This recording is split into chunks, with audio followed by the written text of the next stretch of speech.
तो हेलो दोस्तों, जैसे कि हमने पिछले एपिसोड में देखा था कि न्यूंग ने अपने एक्स से सुइंग के ऊपर अटैक कर दिया था, लेकिन उसके ऊपर अटैक होता हुआ देख के मोयांग वहां पे रुक नहीं पाता और वो अपने ऊपर वो अटैक ले लेता है, जिससे कि वो बहुत ज्यादा घायल हो जाता है। ये चीज देख के सुयो उस पर मिशन को बंद कर देता है और वो अपने भाई को देखने लग जाता है। तभी न्यूंग उन दोनों भाइयों से हंसते हुए कहता है, स्टार्टिंग में मैंने अपने एक्स पे पॉइजन लगा रखा था, इसीलिए तुम मरने के लिए तैयार हो जाओ। अपना कहकर वो पॉइजन की स्पीड को और ज्यादा बढ़ा देता है, ऐसे कि मोयांग को काफी ज्यादा दर्द होने लग गया था। लेकिन वो अपने भाई से बोलता है, सुयू मैं मर भी जाऊं तो कोई बात नहीं, लेकिन तुम अपनी जिंदगी में खुश रहना मेरे भाई। इतना कहकर उसने अपने हाथों से उसे दूर फेंक दिया था, जिससे तो सुयू और ज्यादा परेशान हो जाता है। लेकिन तभी सुयू मोयांग की तरफ जाने की कोशिश करता है, लेकिन तभी उसको पावर का यूज करके उसको इस जगह पे रोक देता है। लेकिन तभी मोयांग बोलता है कि मेरा सेक्रीफाइस 100 साल पहले ही तय हो गया था। इतना कहकर वो अपने पावर का यूज करते हुए उस एक्स को बाहर निकाल लेता है,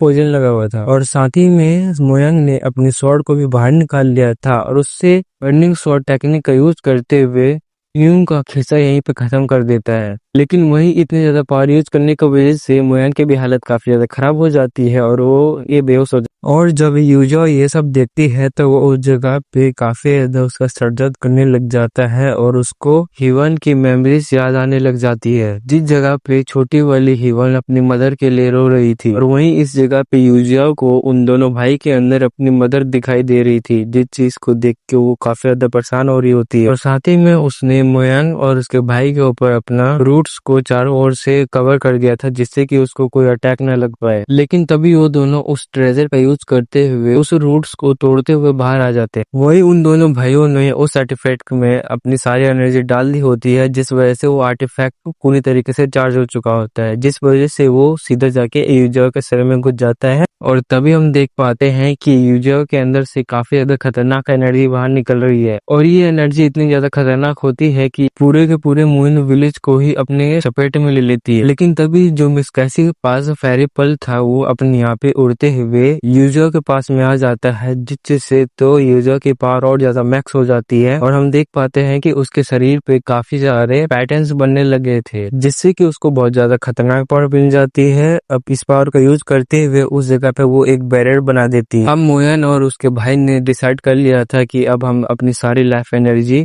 इस ट्रेजर के अंदर डाल लेंगे। इतना क्या कि वो दोनों अपनी सारी लाइफ एनर्जी उस ट्रेजर के अंदर डाल देते हैं और हम देख पाते हैं कि जैसे ही वो एनर्जी उस पल में जाती है, वैसे ही उनके ट्राइब के बंदे के ऊपर आके गोले लगने वाले होते हैं, वो अपने आप ही डिस्ट्रॉय हो जाते हैं। और साथ ही में उन दोनों भाइयों की बॉडी भी डिस्ट्रॉय हो रही होती है, दोनों की एनर्जी पूरी सिटी में फैल जाती है। लेकिन तभी हम चैंग जी को देखते हैं, जो कि सिटी लेवल के ऊपर लात रखते हुए बोलते हैं, मैंने इन लोगों को कम समझ लिया। लेकिन तभी सिटी के सारे लोग उसको डीमन किंग कहने लग जाते हैं और बोलते हैं, प्लीज आप हमें छोड़ दीजिए। लेकिन उनकी बात सुन के भी चैंग जी को कुछ फर्क नहीं पड़ रहा होता है और वो बोलता है, तुम इस बैरियर के अंदर रह के तुम मेरे कोई भी काम नहीं आओगे और तुम इतने ज्यादा कमजोर हो कि तुम मेरे गॉड्स के साथ फाइट में कोई काम भी नहीं आ सकते। लेकिन तभी चैंग जी अपने पावर को यूज करता है, जिससे कि यूजर के हाथ पर बन जाते हैं और साथ ही में उसकी पावर भी डीएक्टिवेट हो जाती है और जो उसने बैरियर बनाया था वो भी डिस्ट्रॉय हो जाता है। लेकिन तभी चैंग जी यूजर से बोलता है, तुम ज्यादा होशियार बनने की कोशिश न करो, मुझे पहले से पता है कि तुम मेरी मास्टर नहीं, मुझे जल्दी से बताओ कि मेरी मास्टर कहाँ है। में उसने यूजर का गला भी पकड़ लिया था और बोलता है कि अगर तुमने मेरे को उस बारे में नहीं बताया तो इस पूरी मोइन सिटी को डिस्ट्रॉय कर दूंगा। इतना क्या कि उसने उन सभी के ऊपर ग्रेविटी प्रेशर लगा दिया था, जिससे कि मोइन सिटी में जो भी रहने वाले थे उनको काफी ज्यादा तकलीफ होने लग जाती है। तभी यूजर चंगी से बोलती है कि आखिरकार तुम ये सब क्यों कर रहे हो और तुम्हें ये सब करने से कोई फायदा तो होगा नहीं, तो तुम ये कर क्यों रहे हो। लेकिन यूजर की ये सब बातें सुनने के बाद भी चंगी उससे बोलता है कि तुम अभी इस कंडीशन में नहीं हो जो तुम मेरे ऊपर शर्तें रख सको। बेहतर रहेगा तुम मेरी मास्टर के बारे में मुझे बता दो, नहीं तो मेरा पेशेंस बहुत ही ज्यादा कम होता जा रहा है और अगर मेरा पेशेंस खत्म हो गया तो इस सिटी को पूरी तरीके से डिस्ट्रॉय भी कर सकता हूँ मैं। तभी यूजिया उससे बोलती है कि अभी हिवन मरी नहीं है। इस बात को सुनकर तो चेंगजी काफी ज्यादा हैरान हो गया था और पूछता है कि आखिरकार तुम कहना क्या चाह रही हो। लेकिन तभी नंजी की आवाज आती है और वो बोलता है, तुम अपने दिल से पूछो कि हीवन कभी मर सकती है। तभी हम देखते हैं कि चंगजी एक अलग ही जगह पे पहुंच चुका था, जिस जगह पे हीवन खड़ी हुई थी। तभी हीवन बोलती है कि मैं तुमसे इतनी इम्पोर्टेंट बात कर रही हूँ और तुम्हारा ध्यान किस जगह पे है। मैं चाहती हूँ कि तुम मुझे गॉड्स में फाइट करने में मदद करो, वैसे भी तुम इस हिडन वर्ल्ड के डीमन किंग हो। तभी चंगजी बोलता है कि इससे मेरा क्या फायदा होगा। फिर वो बोलता है कि मास्टर, मैं आपसे इसके बदले एक रिवॉर्ड चाहता हूँ। जिस बात को सुन के हीवन बोलती है, मुझे ये बात समझ में नहीं आई, विस्तार में जरा समझा।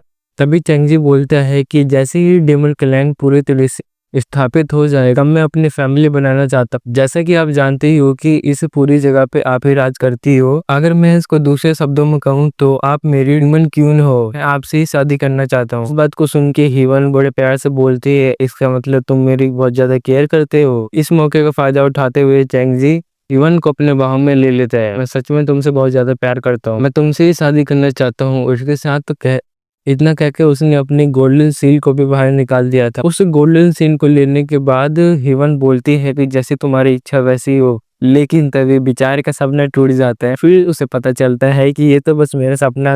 तभी चंगजी बोलता है कि नानजी तुमने अपनी कर तभी नानजी उसे बताता है कि मेरा ये इल्यूजन छुपे हुए डिजायर्स को बाहर निकाल। और मुझे एक बात तो पता चल गई है कि तुम हीवन के लिए ही ये सब कर रहे थे। असल में जो तुम्हारे हाथ में लड़की थी वो असल में हीवन ही है, लेकिन उसने अपने तीनों सोल को खो दिया है। इस वजह से उसको कोई भी मेमोरी याद नहीं है और साथ ही में ना ही कोई पर्सन। मैं तो इस जगह पे हीवन के सोल ढूंढने के लिए आया था, लेकिन तुमने ये सारा प्लान बिगाड़